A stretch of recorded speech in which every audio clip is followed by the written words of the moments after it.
Jangan lupa subscribe YouTube channel Metro TV News dan jangan lupa nyalakan notifikasinya.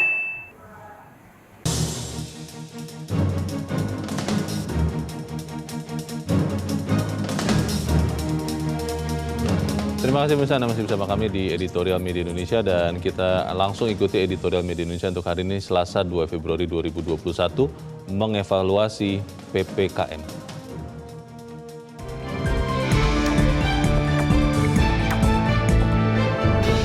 Mengevaluasi PPKM.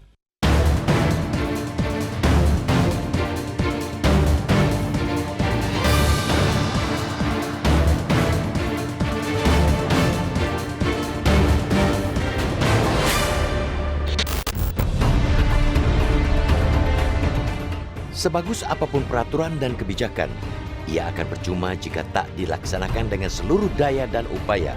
Terlebih, jika peraturan dan kebijakan yang dibuat banyak celah dan kelemahan untuk mengatasi sebuah persoalan dan dilaksanakan asal-asalan. Itulah penyakit lama kita dalam hidup bernegara. Sangat sering peraturan hanya gagah di atas kertas, tetapi loyo dalam implementasi di lapangan. Amat kerap kebijakan terlihat hebat, tetapi bak macan ompong saat diberlakukan. Celakanya lagi, penyakit itu berulang dan terus berulang. Ia tak pandang situasi, apakah negeri ini sedang bugar atau sebaliknya tengah sakit parah seperti sekarang. Di saat kita babak belur dihajar pandemi COVID-19, peraturan dan kebijakan yang diracik negara untuk mengatasinya tak juga menunjukkan khasiatnya. Kebijakan terkini yang seakan percuma adalah pemberlakuan pembatasan kegiatan masyarakat atau PPKM di sejumlah daerah di Jawa dan Bali. Kebijakan ini diterapkan mulai 11 Januari hingga 25 Januari, kemudian diperpanjang sampai 8 Februari nanti. Perpanjangan dilakukan lantaran dampak yang diharapkan jauh dari kenyataan. PPKM memang gagal memberikan hasil maksimal, bahkan Presiden Joko Widodo terang-terangan menyebut PPKM tidak efektif dalam membendung penularan COVID-19. Kasus positif corona tak lantas berkurang dengan adanya PPKM. Penambahan terus saja terjadi secara signifikan setiap hari, seakan tidak ada pengetatan kegiatan. PPKM terbukti gagal membatasi mobilitas masyarakat sebagai salah satu kunci untuk membendung penularan COVID-19. Presiden Jokowi pun tanpa ragu menyatakan bahwa mobilitas masih tinggi sehingga tidak aneh jika penularan COVID-19 juga tetap tinggi. Penyebabnya, apalagi kalau bukan buruknya implementasi di lapangan. Di satu sisi, kedisiplinan masyarakat untuk mematuhi ketentuan yang diatur PPKM rendah. Kendati pandemi kian menjadi, banyak di antara mereka yang justru semakin sesuka hati. Jauh berbeda ketimbang di bulan-bulan awal wabah corona melanda, kerumunan masa kini tak lagi menjadi pemandangan langka. Mereka seolah lupa bahwa situasi masih, bahkan kian berbahaya. Di sisi lain, aparat terkait tidak tegas dan tidak konsisten menegakkan aturan di lapangan. Jauh berbeda ketimbang di bulan-bulan awal pandemi. Operasi penertiban jarang diperlihatkan saat ini. Mereka seolah lupa bahwa membiarkan pelanggaran terhadap protokol kesehatan akan semakin dalam membenamkan kita dalam pusaran bencana. Pada konteks itulah, kita sepakat dengan Presiden bahwa implementasi PPKM secepatnya perlu dievaluasi. Bahkan tak hanya soal implementasi di lapangan, pemerintah mesti secepatnya mengevaluasi efektivitas PPKM sebagai kebijakan. Sebagai senjata andalan untuk membendung penyebaran corona, PPKM sebenarnya sudah andal. Dalam situasi darurat, ketika penularan teramat luas dan masif, PPKM justru lebih longgar ketimbang pembatasan sosial berskala besar atau PSBB beberapa bulan silam. PPKM tak lebih dari PSBB yang dimodifikasi dengan banyak toleransi. Padahal, ketika perkembangan kian mengkhawatirkan, pemerintah seharusnya lebih ketat melakukan pembatasan kegiatan. Selain perlunya evaluasi PPKM, kita mendukung perintah Presiden kepada para menteri koordinator untuk mengumpulkan sebanyak-banyaknya epidemiolog guna mendesain formula yang lebih ampuh untuk melawan corona. Pandemi adalah masalah kesehatan dan saatnya kita percayakan kepada para ahli kesehatan untuk ikut mengatasinya. Sudah terlalu banyak kita membuang waktu, sudah terlalu sering kita menyia-nyiakan momentum. Kita butuh, sangat butuh, resep kebijakan yang benar-benar mendekati sempurna untuk melawan corona semacam karantina yang diimplementasikan secara paripurna pula.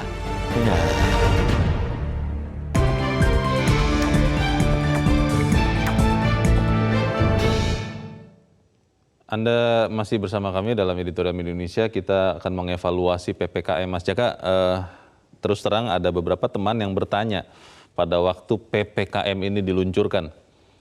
Mereka tidak tahu apa itu PPKM katanya. Mereka bertanya apa sih bedanya dengan PSBB, apa bedanya dengan PSBB transisi, PSBB diperluas, PSBB diperketat. Terlalu banyak istilah yang mereka merasa ini apa gunanya ya untuk kita untuk melawan COVID? Bagaimana, Mas? Ya mungkin kita masih suka dengan banyak istilah ya. Sebenarnya kan yang dibutuhkan masyarakat itu adalah kebijakan yang mereka mengerti dengan mudah, apa aturan-aturannya, apa ketentuan-ketentuannya, dan bagaimana pemerintah memastikan semua ketentuan itu bisa diimplementasikan di lapangan. Kalau kita lihat PPKM sebenarnya kan juga embrionya dari awal kan juga jadi dipersoalkan. Persoalannya begini, ketika situasi sudah semakin gawat sebenarnya kan pembatasan harus dilakukan semakin ketat. Tetapi kalau kita dibandingkan dengan PSBB misalnya sekitar bulan April, ketika angka penularan belum terlalu masif dan parah seperti sekarang, itu PSBB dilakukan lebih ketat dibandingkan dengan PPKM. PPKM itu kan sebenarnya tidak lebih dari PSBB yang diperlonggar. Kalau istilah para epidemiolog itu ya PSBB setengah hati lah. Ketika penularan begitu masif sampai sudah menembus 10.000 per hari penambahan kasus positifnya, kan sebenarnya harus lebih ketat daripada PSBB. Tetapi kalau PPKM sekarang itu kan justru lebih longgar. Sebagai contoh umpamanya ketika PSBB diterapkan, itu mal dan segala macam atau sektor-sektor non esensial itu kan tidak boleh beroperasi. Tetapi ketika PPKM diterapkan justru diberikan kelonggaran, toleransi.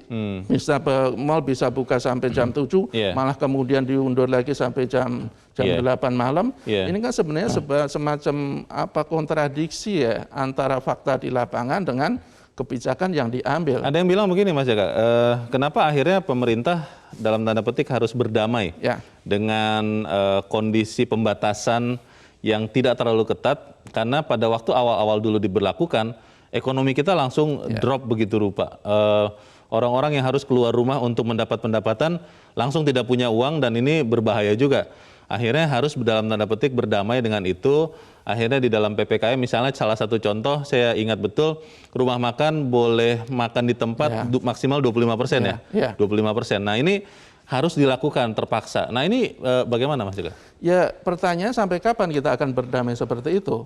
Kita sudah terlalu lama membuang-buang waktu, sudah hampir 1 tahun. Faktanya ketika kita ingin mengutamakan dua-duanya, baik kesehatan maupun ekonomi, ya faktanya tidak ada hasil yang signifikan. Jadi kalau menurut saya dan para epidemiolog juga banyak yang menyarankan sudahlah pemerintah itu memilih salah satu fokus. Umpamanya ini kan masalah kesehatan. Utamakan betul upaya-upaya di bidang kesehatan. Soal ekonomi yang mungkin akan turun yaitu konsekuensi, meskipun kita tentu juga tidak ingin berlama-lama. Masyarakat kita juga tidak mungkin berbulan-bulan tanpa pekerjaan, tanpa penghasilan, kita juga tidak mau seperti itu. Tetapi ketika penularan sudah mulai kita tekan, otomatis nanti ekonomi kan akan bergeliat. Sebagai contoh waktu PSBB di Jakarta sekitar bulan April, ketika diterapkan itu kan penurunan angka tuh turun drastis. Teredam ya penyebarannya. Itu jelas-jelas ada bukti nyata, dan kehidupan masyarakat pelan-pelan kembali normal. Tetapi ya yang kita sayangkan masyarakat akhirnya kebablasan lagi dan penularan juga membengkak lagi. Saya pikir beberapa negara kan sudah melakukan seperti itu. Ketika Inggris misalnya dulu pernah lockdown. Ketika lockdown berhasil, mereka hidup normal. Dan ketika ada penularan lagi ya dia lockdown lagi.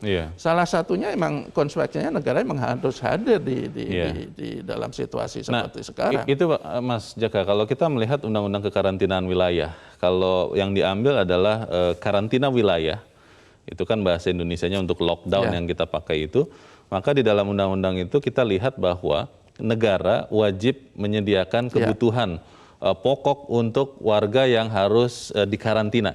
Dan ini kalau dihitung-hitung pernah katanya besar sekali. Mungkin negara tidak akan sanggup untuk menyediakannya. Akhirnya mau tidak mau terpaksalah memilih yang sekarang ini. Ini bagaimana Mas Jaka? Ya betul kata salah satu epidemiolog dari Universitas Airlangga, kita sudah kehilangan momentum. Sebenarnya PSBB yang secara ketat itu bisa diterapkan ketika di awal-awal pandemi. Kalau dalam situasi sekarang memang harga yang harus ditebus akan semakin mahal. Apalagi Jawa Bali kan menjadi epicentrum penularan COVID-19. Dari 1 juta penderita itu ya hampir sebagian besar kan ada di Jawa Bali. Dan kita tentu saja juga agak sulit kalau kita sekarang menerapkan PSBB atau lockdown di Jawa Bali. Mungkin salah satu yang bisa bisa ditempuh misalnya ya PSBM berskala mikro mulai dari awal. Tapi sekali lagi negara harus hadir di situ. Mereka bisa mencukupi kebutuhan hidup sehari-hari warganya. Kalau tidak seperti ya akan percuma juga karena rakyat juga tidak mungkin tinggal di rumah. Ada yang mengusulkan ini Mas Jaka, kita coba untuk lockdown itu akhir pekan dari Jumat malam sampai nanti Senin pagi lagi. Itu benar-benar orang harus yang benar-benar perlu misalnya untuk beli obat atau yang lain, beli makanan yang memang sudah habis di rumah, yang boleh keluar, tapi selain itu tidak boleh. Itu bisa tidak? Itu seperti yang akan diterapkan di Jawa Tengah ya. Oleh Ganjar Pranowo ini kan akan ada program 2 hari di rumah saja kalau nggak salah. Jadi Sabtu Minggu di rumah saja, semuanya di rumah. Ya mereka berharap dengan program seperti itu penekanan juga bisa ditekan. Cuman yang jadi persoalan kan masa inkubasi itu kan 14 hari ya kalau tidak salah. Kalau cuma 2 hari di rumah, kemudian hari-hari berikutnya mereka tetap keluar seperti biasa. Mobilitas seperti biasa ya peluang untuk menularkan dan ditulari juga masih cukup besar. Tapi yang paling penting ada keterbukaan, mulai ada keterbukaan dari pemerintah. Kemarin Presiden kan meminta para Menko untuk mengumpulkan para ahli kesehatan, para ahli epidemiolog untuk menyusun formula. Yang jadi pertanyaan, berarti ya selama ini mereka kurang dilibatkan. Padahal ini kan masalah kesehatan dan orang-orang ahli kesehatan yang sebenarnya mendapat porsi cukup besar untuk ikut mengatasi persoalan ini. Padahal kalau lihat di tim KPC PEN itu minimal lah ya juru bicaranya Mas. Itu kan hampir semuanya berlatar belakang medis, dokter-dokter, dan di tim ahlinya juga harusnya banyak. Mestinya sudah dilibatkan dong. Tapi kemarin Presiden kan minta lagi untuk mengumpulkan epidemiolog sebanyak-banyaknya untuk ikut menyusun formula. Tetapi apapun dengan melibatkan para ahli kesehatan, mungkin hasilnya akan lebih bagus. Dan saya pikir pemerintah sudah saatnya untuk betul-betul membuat formula, membuat resep yang betul-betul mujarab. Karena kita tidak bisa terus-terusan seperti ini. Pertama kita tidak bisa terus-terusan mengharapkan warga itu semuanya disiplin. Itu kan sesuatu yang tapi terkait itu Mas, saya ingat betul bahwa saya lupa bulannya, tapi pemerintah mengatakan ingin lebih clear. Jadi ketika fokus kepada kampanye hanya akan satu. Dan waktu itu yang saya ingat Pak Jokowi Presiden mengatakan kita kampanye pakai masker. Kalau ini dilakukan dengan semaksimal mungkin, kan harusnya logikanya walaupun harus berkegiatan ekonomi di luar, itu kan bisa meredam begitu rupa. Nah tapi sekarang kita jarang melihat lagi ada petugas yang mengingatkan di tempat-tempat umum misalnya orang yang tidak pakai masker atau pakai masker dengan tidak benar. Kenapa tidak ini saja dulu dilakukan sambil kemudian kita melihat apa yang nanti dihasilkan oleh epidemiolog itu? Ya saya pikir ya udah terlalu lama kita sekedar mengimbau ya. Tapi kan yang paling penting itu kan bagaimana memastikan. Dipukul saja seperti polisi India itu loh Mas. Di India mungkin itu mungkin salah satu ya cara yang harus kita lakukan nanti ketika situasi semakin memburuk. Kenapa tidak? Karena kan kalau kita berharap semua masyarakat itu betul-betul disiplin, sadar memakai sendiri masker, ya agak-agak susah. Faktanya sekarang aja sudah hampir kesadaran itu betul-betul sangat merosot untuk melakukan protokol kesehatan. Ada yang berkali-kali mengatakan situasi ini sebenarnya situasi perang, dan dalam situasi perang kalau perang betulan tembak-tembakan kan semua orang pasti akan menyembunyikan dirinya. Nah tapi masalahnya sering kita lihat di layar lah minimal beberapa orang yang harusnya mengambil keputusan soal ini tidak memperlihatkan bahwa kondisi kita berperang. Bagaimana teladan itu nyata, Mas, bisa menggerakkan rakyat. Kita akan bahas di bagian berikut, dan pemirsa tetap bersama kami, Editorial Media Indonesia. Segera kembali.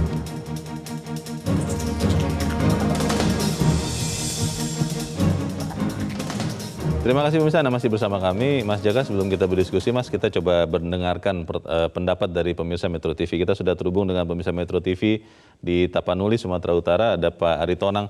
Pak Aritonang, selamat pagi. Halo Pak Aritonang, selamat pagi.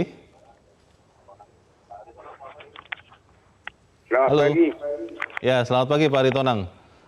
Dari Tapanuli, Sumatera Utara ya. Ya, silakan Pak, Pak Aritonang, pendapat Anda.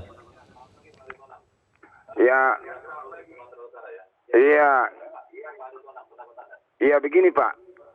Udah kita dari berita mana sudah saya lihat.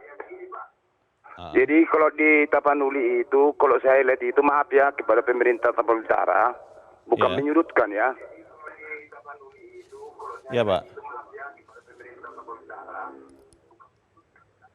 Tetapi saya lihat di lapangan, saya pernah ke puskesmas, perut saya ada keluhan sedikit. Iya Pak. Pak Aritonang, mohon maaf, volume televisinya bisa dimatikan saja Pak, biar tidak bergulung suaranya. Dimatikan saja suaranya Pak. Bisa langsung berpendapat, silakan Pak Aritonang. Ya, saya pernah saya ulangi, ke puskesmas untuk memeriksa perut saya, ada keluhan saya. Padahal mau masuk nggak dites. Jadi begitu juga di daerah-daerah lain. Kebetulan kalau di Tapanuli Utara itu, contohnya mengadakan pesta. Ya, jadi ada pun di situ protokol, tapi waktu tidak dipakai, padahal keramaian masih lanjut. Maksudnya ini pesta adat begitu ya Pak Aritonang ya? Iya. Jadi yang perlu kami minta kepada pemerintah, supaya setiap desanya atau setiap kelurahannya supaya dijemput bola ini Pak. Kalau nggak dijemput bola ini bahaya ini. Jemput bola maksudnya apa nih Pak Aritonang? Jemput bola itu protokol kesehatan itu supaya dibuat untuk desa. Contohnya supaya diperiksa. Supaya petugas datang memeriksa pelaksanaan protokol kesehatan di desa-desa begitu Pak Aritonang ya? Iya Pak. Kalau nggak gitu, saya rasa ini bisa ini sampai ke daerah-daerah desa-desa ini. Saya rasa bisa nanti kena ini. Kenapa saya bilang begitu? Karena masyarakat ini kan bukan semua yang pandai. Satu, kedua, kalau membuat pesta di Tapanuli Utara itu ada yang dari luar, contohnya dari Siantar, ada dari Sibolga Tondongnya atau familinya, ada dari macam-macam lah. Padahal nggak tahu kita entah sehat itu atau tidak. Pak Aritonang, satu pertanyaan saja Pak. Di Tapanuli, di tempat Bapak, masyarakat masih pakai masker tidak Pak? Pakai masker, tapi seadanya begini. Bisa saya pakai, tapi nggak sadar saya juga terbuka. Kadang di dagu begitu ya, tidak dipakai dengan baik begitu ya Pak Aritonang ya? Gitu Pak. Jadi maunya pemerintah, apalagi di daerah, jangan nanti karena ada banyaknya di Pulau Jawa yang kena, padahal di daerah nggak diperiksa, itu bahaya juga. Kalau kita nanti mau ke Jakarta kan kita bawa juga itu. Baik. Terima kasih Pak Aritonang untuk pendapat Anda Pak, dan cerita kesaksian Anda dari Tapanuli Utara, Sumatera Utara. Di belakang Pak Aritonang ada pemirsa Metro TV di Jawa Timur, di Jember, Pak Ihwan. Pak Ihwan, selamat pagi. Pak Ihwan, selamat pagi. Kelihatannya masih belum terhubung, kita akan coba ke pemirsa Metro TV berikut. Ada Pak Adrian di Bekasi, Jawa Barat. Pak Adrian, selamat pagi. Selamat pagi, Bu. semuanya. Selamat pagi Pak Adrian. Bagaimana Pak pendapat Anda? Silakan Pak. Ya, jadi apapun istilahnya, PPKM, PSBB dan sebagainya itu kan judul dari kebijakan publik. Kalau toh kita menggunakan opsi lockdown, itu juga sudah terlambat. Bahkan di beberapa negara lain yang sudah lockdown dari awal, tingkat penyebaran pasti ada. Ya. Jadi kalau menurut pengalaman saya di Bekasi, itu lebih baik menggunakan karantina wilayah. Dulu kemarin itu kan ada opsi karantina wilayah, tuh siapa yang bicara saya lupa ya. Ya. Dan yang kedua, ini bukan soal epidemiologi lagi, ini udah soal sosiologi. Jadi harus sosiolog, ini kultur bangsa kita ini, kultur kumpul-kumpul. Iya.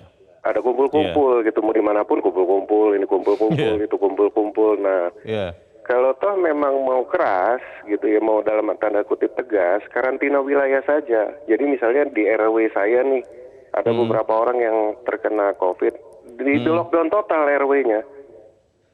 Satu RW-nya ditutup total begitu ya Pak ya? Tutup total. Jadi kalau toh misalnya ada yang mau keluar harus jelas kemana, kalau mau pulang juga harus jelas protokolnya, dan kemudian kalau toh mau belanja juga jelas gitu, ada catering tingkat lokal, jadi jelas di situ. Itu di seluruh Indonesia atau di wilayah-wilayah yang paling tinggi saja penularannya menurut Pak Adrian? Kalau menurut saya sih di Jawa Bali dulu, karena sentranya. Jawa Bali dulu. Jawa Bali dulu aja, ditertibkan di Jawa Bali. Jadi jangan apa istilahnya, jangan pukul rata juga, karena kan pusat penyebaran yang paling tinggi kan Jawa Bali. Kita harus akui lah di situ, dan di situ harus jelas aja, keras gitu loh. Dan kalau perlu ada jam malam, tidak boleh ada kumpul-kumpul lagi di atas jam 9, jelas aja. Oke, itu kira-kira menurut Pak Adrian bisa diberlakukan karantina wilayah katakanlah per RW itu berapa lama Pak? Karena kan kalau ada usulan hanya di weekend itu, padahal kan inkubasi COVID ini kan bisa 14 hari. Menurut Pak Adrian berapa lama? Oh nggak bisa, memang harus lama, harus 2 minggu gitu loh, harus jelas gitu. Karena misalnya di situ ternyata ada tingkat penyebaran yang tinggi, sudah di lockdown aja di situ. Lockdown benar-benar lockdown, di istilahnya lockdown gitu. Artinya orang keluar rumah, keluar lingkungan dan masuk lagi, itu jelas urusannya apa. Dan tidak boleh ada orang luar yang masuk ke situ. Keluarga apa gitu. Siapapun ya. Jadi siapapun. Nah, penegasan di situ hanya bisa berlaku oleh TNI dan Polri, harusnya yang turun, nggak boleh RT RW saja. Karena susah, orang kita nih pakai EWO-nya tinggi. Jadi kalau misalnya ada orang yang nongkrong-nongkrong di pinggir jalan, itu agak sungkan negornya, karena kalau tentara atau polisi yang negor itu jauh lebih bagus. Baik, terima kasih Pak Adrian untuk usulan Anda. Di situ. Baik, makasih. Terima kasih Pak Adrian di Bekasi, Jawa Barat. Selamat pagi Pak. Di belakang Pak Adrian ada Profesor Arnoli di Jakarta. Prof. Arnoli, selamat pagi. Ya betul, selamat pagi. Selamat pagi Prof. Arnoli. Bagaimana Pak pendapat Anda? Silakan. Ya sebenarnya analisa dari Metro sudah bagus, ya kan? Jadi memang kita harus sopan dengan Presiden. Surat saya sudah 6 bulan kirimkan pada Presiden bahwa ini tingkat dunia, bukan tingkat nasional juga. Jadi kemampuannya pemecah masalah harus juga tingkat dunia. Kalau tidak, nanti bisa konsep kita diambil semua sama dunia. Jadi ini tidak boleh terbuka secara detail. Persisnya apa Prof. Arnoli yang Anda usulkan ke Presiden Pak Arnoli? Sudah 6 bulan. Ya, apa Pak? Persisnya apa Pak yang Bapak usulkan ke Presiden apa Pak?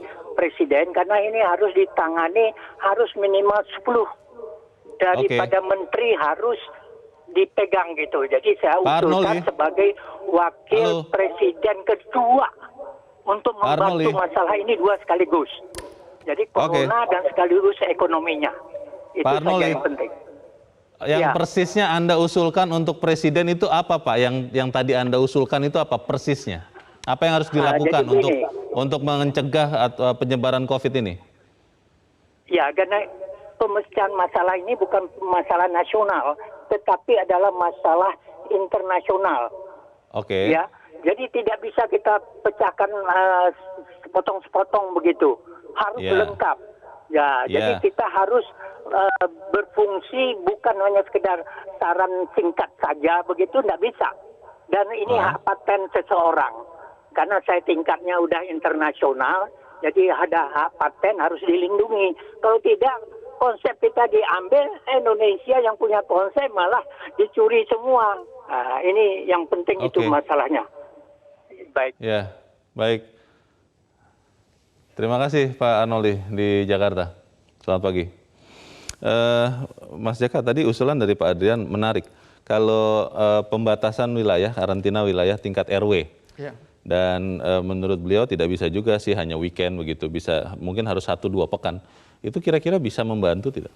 Sebenarnya kan formula seperti ini sudah dilakukan di awal-awal pandemi ya. Yeah. Dulu ketika ada yang pulang kampung, tidak boleh serta-merta masuk ke daerahnya, wilayahnya. Bahkan harus melakukan karantina sendiri di pinggir kali, malah ada seperti itu kan. Dan ketika itu kan kepedulian masyarakat masih sangat tinggi dan kepedulian aparat untuk memastikan protokol kesehatan juga masih bisa kita andalkan. Tetapi kan sekarang kan semuanya kan menurun, kesadaran masyarakat menurun, terus ketegasan aparat juga tidak setegas dulu lagi. Dan saya pikir ini yang harus ditingkatkan bersama-sama. Tadi apa yang diusulkan Mas Andi kan sebenarnya kan pernah juga diusulkan oleh Presiden Jokowi, PSBM itu, pembatasan sosial berskala mikro. Mulai dari terkecil, keluarga, kemudian RT, kemudian RW, kelurahan atau nanti bisa kelurahan. Sebenarnya cara seperti ini juga bisa efektif, tetapi sekali lagi negara harus hadir. Tentu saja selama 2 minggu umpamanya, kan tidak mungkin mereka hanya berada di rumah, tidak makan, apalagi yang tidak punya uang. Yang harus keluar setiap hari untuk dapat uang untuk beli makanan. Betul, ini kan negara harus hadir. Tanpa kehadiran negara semuanya akan percuma. Mereka tidak akan terus-terusan 2 minggu menunggu di rumah tanpa ada penghasilan. Kalau istilahnya daripada mati rumah, mendingan mati nyari makan. Kan? Banyak yang bilang begitu. Istilahnya kan seperti itu. Jadi sekali lagi, selain kesadaran masyarakat, kehadiran negara adalah sesuatu yang mutlak. Masalahnya Mas begini, kalau seperti tadi Pak Aritonang bercerita bahwa kesadaran itu makin rendah. Tadi Mas Jaka katakan, Pak Adrian tadi mengatakan ini bukan hanya tugas epidemiolog lagi, tapi sosiolog, karena kebiasaan guyup kumpul-kumpul orang Indonesia di hampir semua pulau itu kelihatannya susah dibendung begitu kan. Nah ini bagaimana ya, saya terus terang belum terlalu banyak melihat tokoh-tokoh masyarakat ikut berbicara, ikut tanpa henti bilang jangan kumpul dulu, tidak usah dulu melaksanakan pesta lah karena ini berbahaya, banyak orang kena dan itu masa harus hanya pemerintah saja sih Mas? Justru tokoh menggelar pesta. Iya. Itu contoh yang tidak baik. Enggak, jadi sebenarnya kan penyakit virus COVID ini kan penyakit sebenarnya sederhana. Ini kan penyakit kerumunan, penyakit mobilitas. Ketika kerumunan kita cegah, mobilitas kita cegah, sebenarnya dengan sendirinya kan penyakit ini kan bisa kita tekan. Cuman persoalannya kan implementasinya, pelaksanaannya yang sulit. Seperti tadi Bung Adrian bilang kita suka kumpul-kumpul itu. Bagaimana yang susah itu bisa kita bikin jadi, kita akan bahas di bagian berikut. Mas Jaka dan Mas tetap bersama kami, Editorial Media Indonesia, segera kembali.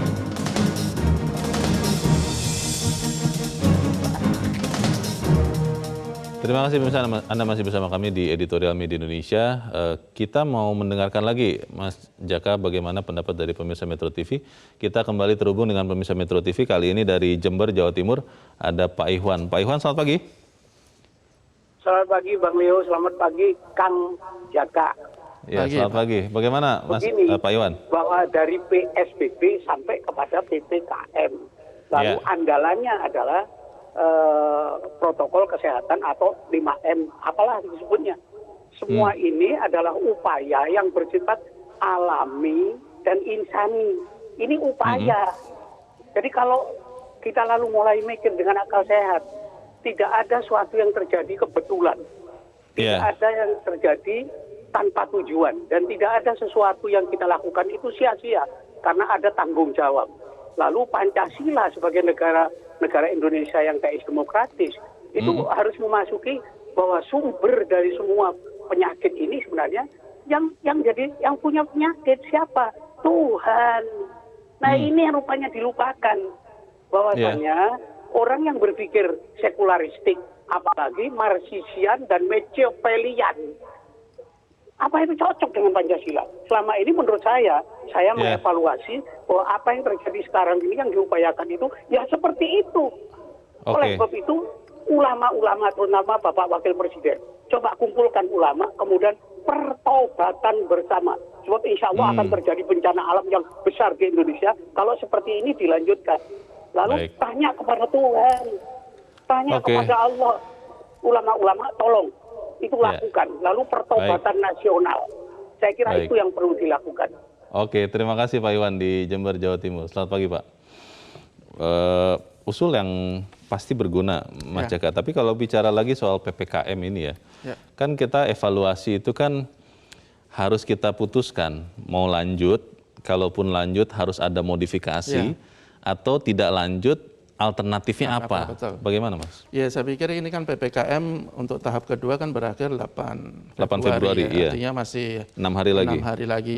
Dan semestinya pemerintah mulai sekarang harus menyiapkan opsi-opsi lain. Seperti tadi Presiden bilang para Menko suruh mengumpulkan epidemiolog, ya mulai sekarang harus dikumpulkan. Artinya ketika nanti kita dievaluasi bahwa PPKM itu betul-betul tidak efektif, itu langsung ada formula baru. Dan itu harus disiapkan dari sekarang. Tidak bisa formula itu disiapkan atau dirancang setelah PPKM selesai. Nanti kan ada waktu yang kosong. Dan waktu kosong sehari aja nanti bisa berapa puluh ribu lagi penularan. Karena virusnya tidak beristirahat itu ya? Tidak beristirahat. Virus setiap hari, setiap detik dia makin merajalela. Dan ini harus betul-betul menjadi perhatian seluruh jajaran pemerintahan di bawah Presiden Jokowi. Jangan kita tidak ingin nanti ada lagi keluhan dari seorang presiden bahwa kebijakan yang dibuat itu tidak efektif karena implementasi di lapangannya kurang. Virus tidak mau menunggu seperti itu. Artinya bahwa ini benar-benar perang kan kita itu kan. Benar-benar perang yang betul-betul mengkhawatirkan masa depan kita sebagai bangsa. Jadi segala langkah itu harus disusun secara strategis, secara komprehensif. Tadi dibilang beberapa penelpon dan harus dipastikan bahwa efektif. Tidak hanya kebijakan itu bisa dibuat secara coba-coba main-main karena bukan waktunya kita untuk bermain-main. Itu harus waktunya betul-betul kita serius membuat segala kebijakan untuk diterapkan di lapangan. Satu lagi menurut saya kita juga pemerintah sebenarnya unsur pemerintah juga harus memberikan teladan bagaimana mereka juga konsisten. Pemerintah tidak hanya boleh menuntut masyarakat harus disiplin, harus konsisten menjaga mematuhi protokol kesehatan, sementara ada unsur-unsur mereka yang tidak konsisten. Sekedar contoh mungkin Bung Leo, waktu PPKM diterapkan, justru ada sekitar 153 warga negara asing masuk. Kemudian juga ada Kementerian Perhubungan justru mencabut kuota batas maksimal. Duduknya jadi bersebelah-sebelahan gitu ya. Pesawat. Kursi pesawat. Ini kan seperti ini kan justru kontraproduktif dalam upaya kita meminta masyarakat untuk disiplin. Saya pikir hal seperti ini tidak boleh terjadi lagi. Di bagian berikut saya berharap kita bisa kasih usul apa yang akan dilakukan, tapi kita harus jeda dahulu Mas Jaka dan pemirsa tetap bersama kami. Editorial Media Indonesia segera kembali.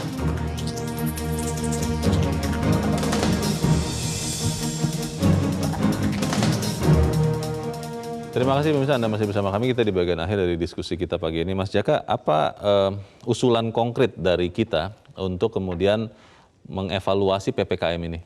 Ya, yang pasti kan harus dipastikan dulu apakah PPKM nanti ini efektif atau tidak. Tetapi kalau kita lihat perkembangan sampai sekarang kok saya ragu bahwa PPKM ini efektif. Buktinya tinggal seminggu lagi angka penurunan masih menjadi-jadi. Dan pemerintah harus segera mulai sekarang itu harus mulai menyusun formula pengganti kalau umpamanya nanti betul-betul tidak efektif. Banyak misalnya tadi seperti diusulkan Pak Adian umpamanya PSBM, istilahnya yang berskala mikro, mungkin salah satu opsi. Dan kalau tidak bisa ditegah juga ya mau tidak mau harus kembali ke PSBB yang super ketat. Mungkin tidak seluruh wilayah Jawa Bali mungkin karena harganya juga terlalu mahal. Mungkin ke khusus kota-kota yang zona merah atau tingkat penularannya sangat tinggi. Itu betul-betul di karantina. Dan itu sebuah konsekuensi yang harus kita terima kalau kita tidak ingin terus seperti ini. Kalau kita masih dalam tanda kutip kebijakan yang kita buat setengah hati, apalagi implementasinya juga tidak jelas, ya kita mau sampai kapan? Kita dihantui dengan ekspansi yang terus menjadi dari virus seperti ini. Sementara menunggu alternatif solusi atau formula tadi, Mas Jaka, kalau kemudian kita kan melihat di pemberitaan bahwa TNI itu sudah ada perintah untuk satuan-satuan wilayah menegakkan disiplin. Minimal pakai masker dulu lah ya. Itu efektif tidak kira-kira? Ya saya pikir untuk menyadarkan masyarakat kita yang belum sadar ya salah satunya dengan menggunakan TNI Polri. Tadi betul tadi salah satu penelpon. Iya. Ya kita banyak kalau aparat sipil itu kan banyak ekopakebo dan ketegasan masih kita ragukan. Walaupun aparat TNI tidak perlu pakai tongkat rotan seperti di India begitu ya. Ketika masyarakat melihat yang menyadarkan tuh TNI atau Polri, saya pikir dia udah mulai ada secara psikologis mereka juga sudah takut. Dan itu yang sudah dilakukan oleh Mabes TNI, dia memerintahkan seluruh satuan wilayah untuk melakukan menggencarkan pendisiplinan. Ada satu lagi menurut saya contoh yang atau mungkin solusi yang bisa kita ambil di Kodim Garut misalnya. Dia akan menggunakan jammer atau alat pelacak penghilang sinyal. Jadi kalau orang kita itu ketika kumpul-kumpul itu kan sekarang selalu buka internet. Sementara kalau tidak ada sinyal, mereka dengan sendirinya akan bubar. Saya pikir cara-cara seperti ini yang sebenarnya sederhana bisa juga dipakai karena saya pikir kok efektif. Kalau kita tidak ada internet Kak, akhirnya bubar sendiri. Akhirnya bubar sendiri. Itu yang akan diterapkan Kodim. Tapi yang pasti begini, kita setuju langkah pemerintah untuk meminta masukan daripada epidemiolog untuk membuat formula yang betul-betul ampuh ya. Saatnya kita betul-betul menjadikan pendekatan sektor kesehatan sebagai titik utama, tentu saja tanpa mengurangi penyelapatan ekonomi. Kalau kita bandingkan karena kita selama ini ya dalam posisi yang mendua, itu anggarannya sudah dikeluarkan itu sampai September kalau tidak salah sudah 800 triliun untuk penanganan COVID. Bayangkan kalau sampai sekarang, bayangkan kalau situasi seperti ini terus terjadi hingga beberapa bulan ke depan. Berapa ribu triliun yang harus kita keluarkan. Apapun kebijakan yang nanti diputuskan, seyogianya sudah dipikirkan betul-betul supaya kemudian juga tidak menambah kebingungan ataupun situasi yang tidak pasti. Mas Jaka, terima kasih sudah hadir di tempat ini. Selamat pagi, Mas. Pemirsa, sudah terlalu banyak kita membuang waktu, sudah terlalu sering kita menyanyiakan momentum. Kita butuh kebijakan yang benar-benar mendekati sempurna untuk melawan penyebaran virus corona baru atau COVID-19 untuk keselamatan ratusan juta jiwa anak bangsa. Dan pemirsa, demikianlah akhir dari editorial Media Indonesia untuk hari ini. Dan kami kembali bergabung bersama teman-teman Jason Sambo dan Sarah Wayne dalam Selamat Pagi Indonesia. Teman-teman silakan.